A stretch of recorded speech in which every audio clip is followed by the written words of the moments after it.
Na calçada. Só um minuto. Só um minutinho. Todo mundo pronto aí, pessoal? Não, só um segundinho. Por favor, só um segundo. Tudo bem? Podemos? Fazer um relato, depois vocês perguntam? Sim, Tuninho. Sim. Então tá bom. Olha, o presidente está muito bem, firme como sempre, indignado, né, ainda mais com essa notícia da nomeação do seu algoz como ministro da Justiça. Só confirma aquilo que nós já vínhamos denunciando desde o início, que ele mesmo falava. Ele é vítima de um julgamento eminentemente político. O juiz que investigou, que o condenou, agora passa a ser também o executor da pena como ministro da Justiça do próximo governo. É lamentável que isso aconteça, é um escândalo mundial. Aliás, basta ver as manchetes e a abordagem que os jornais internacionais estão fazendo do caso. O Brasil está pagando um outro vexame, de novo no campo jurídico, internacionalmente falando. Isso vai ser muito ruim para o judiciário brasileiro, para o processo judicial brasileiro. O processo do presidente Lula está eivado de vícios, ele recoloca de novo qual é a prova da minha prisão aqui, por que eu fui condenado, mas na realidade o próximo ministro da Justiça foi aquele que ajudou Bolsonaro a ganhar a eleição. Impediu o presidente Lula de ser candidato. Durante o processo eleitoral soltou uma delação do Palocci que não tinha sido homologada para fazer debate político. O Ministério Público entrou também nessa vibe para fazer debate político, ou seja, Moro ajudou o Bolsonaro a ganhar a eleição. E ficamos mais estarrecidos em saber que o vice-presidente, o vice-presidente eleito com Bolsonaro, atestou hoje no jornal que o Paulo Guedes já tinha convidado, ou já tinha feito acertos prévios com o juiz Sérgio Moro para ser o ministro da Justiça antes do primeiro turno. Ou seja, as coisas foram encadeadas.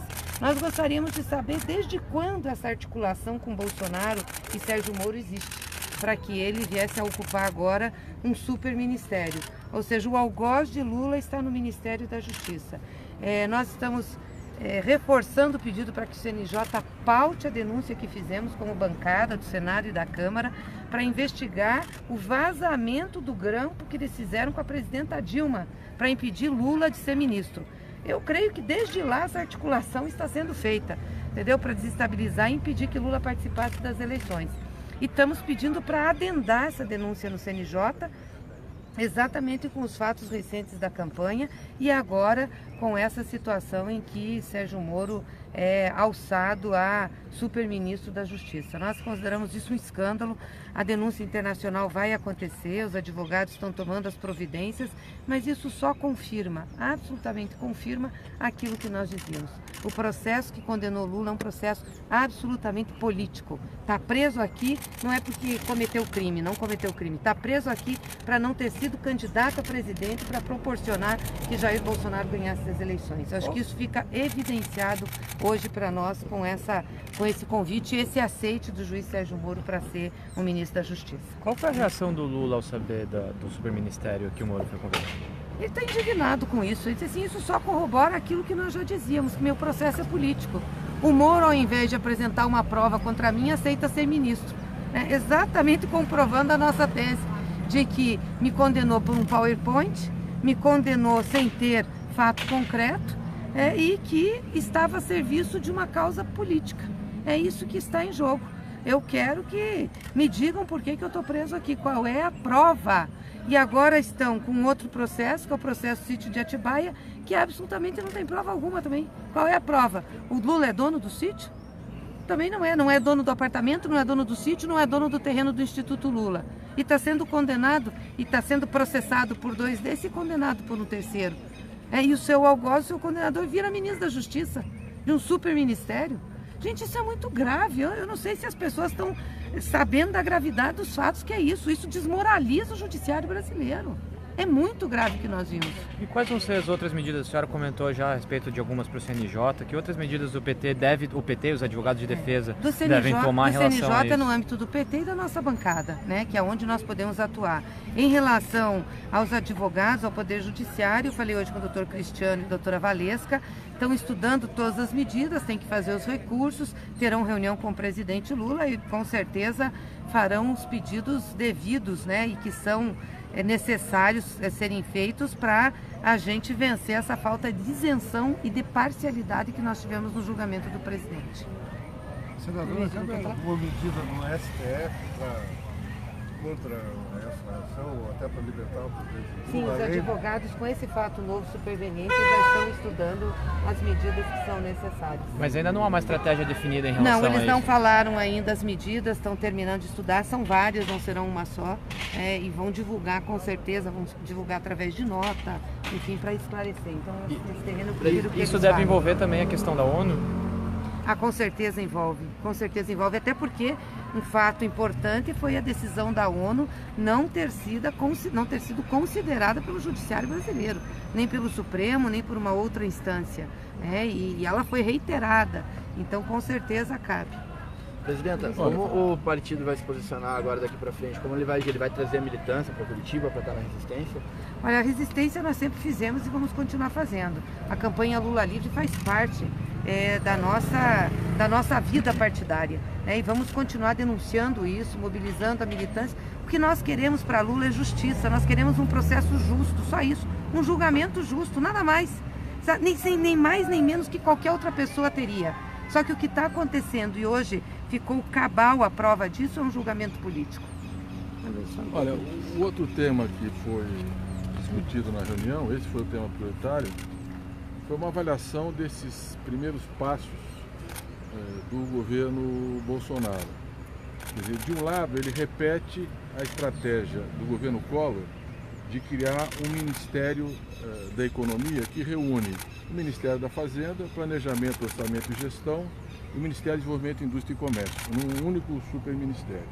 Qual é o problema desse movimento? É que a experiência mostra que isso dificulta muito a gestão do Estado.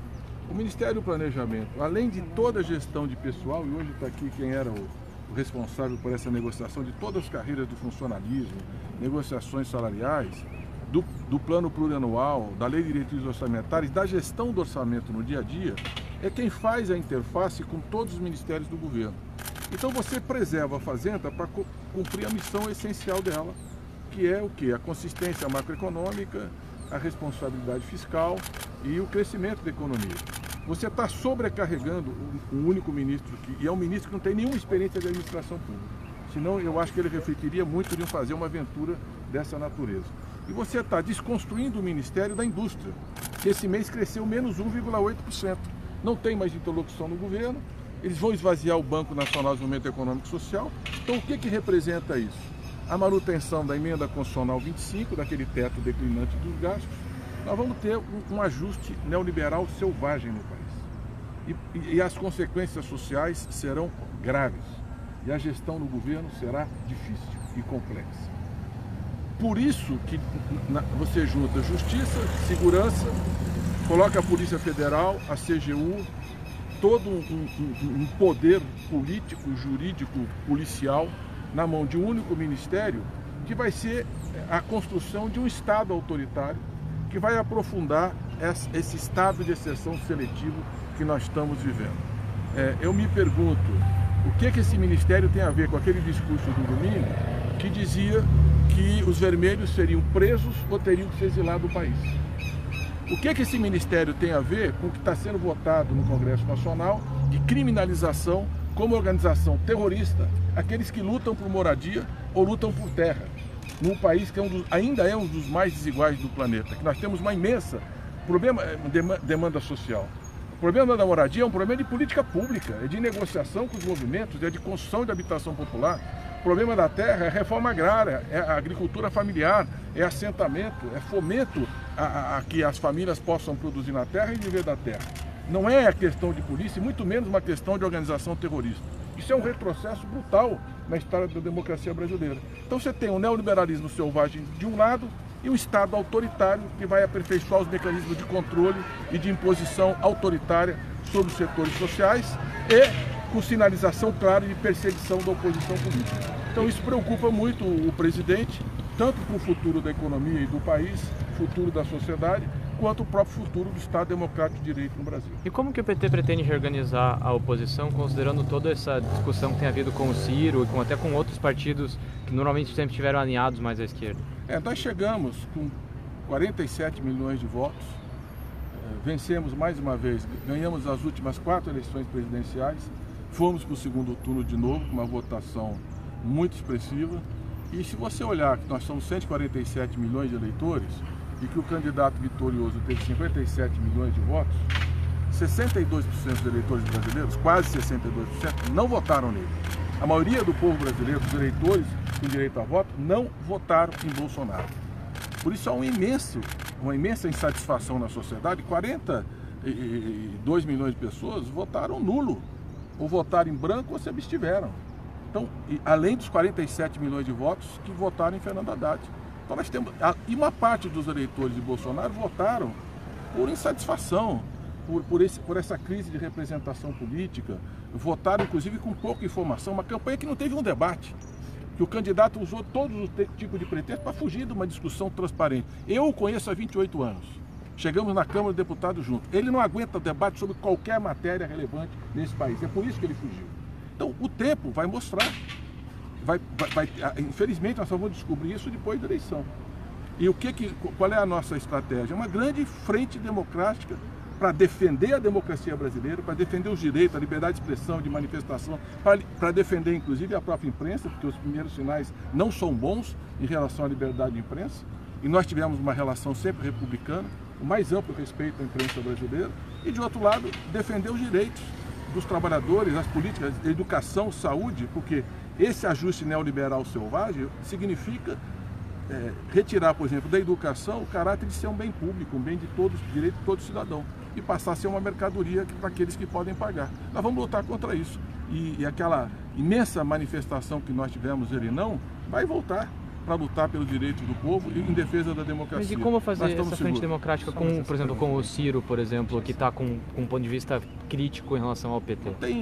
Nós vamos chamar todos aqueles que têm compromisso com a democracia e com a defesa de direitos. E todos aqueles vão refletir e vão avaliar, e eu não vou discutir casos específicos. E isso inclui, inclusive, partidos normalmente, tradicionalmente rivais, como o PSDB, por exemplo? Evidente, o PSDB, nós tivemos lideranças importantes do PSDB que não só sinalizaram o voto em Haddad, alguns não sinalizaram, mas manifestaram claramente a insatisfação, por exemplo, com aquele discurso do domingo, por exemplo, com a ameaça ao Supremo Tribunal Federal. O próprio Fernando Henrique Cardoso teve manifestação. O PSDB, que tem uma memória em Mário Covas, Teotônio Vilela, Franco Montoro, esse PSDB seguramente estará conosco na luta democrática. Agora, há um outro PSDB de Dória, que é um PSDB totalmente alinhado com esse governo de extrema-direita, que o mundo inteiro está perplexo, o mundo inteiro está se questionando que caminho é esse que o Brasil está percorrendo.